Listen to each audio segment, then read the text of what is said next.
آدمش نمیخره بخوره دیگه.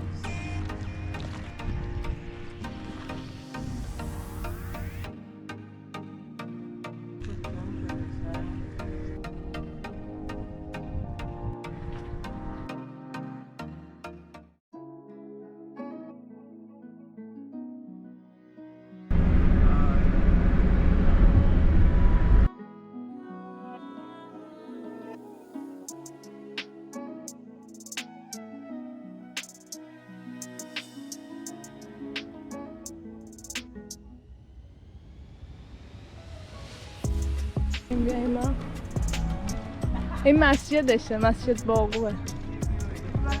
چی؟ بابا ای تو میگه همه چون میذاری تو عصر که خیلی گرم. پیدا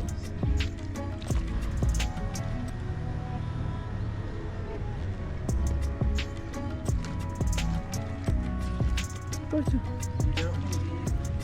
برچو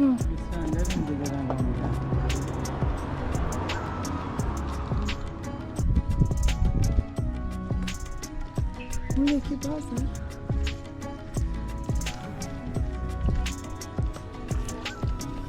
نوازه زور بریم تو مسجده 10 دقیقه 12 اینو برم کنه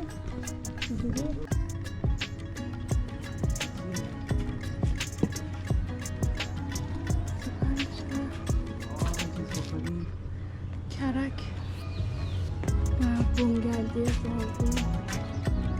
الان از کجا باید بریم؟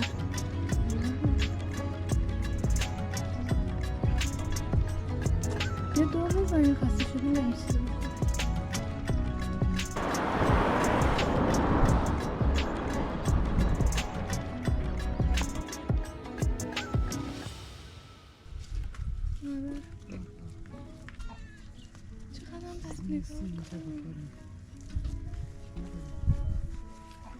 بس میشه که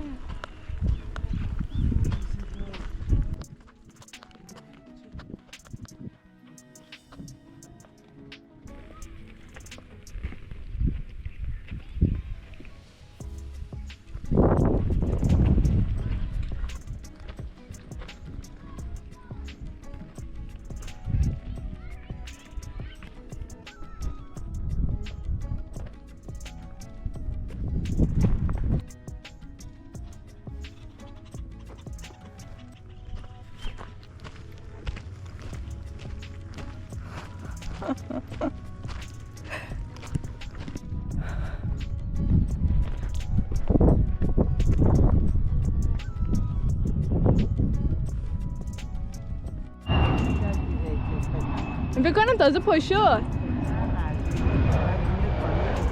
پایین.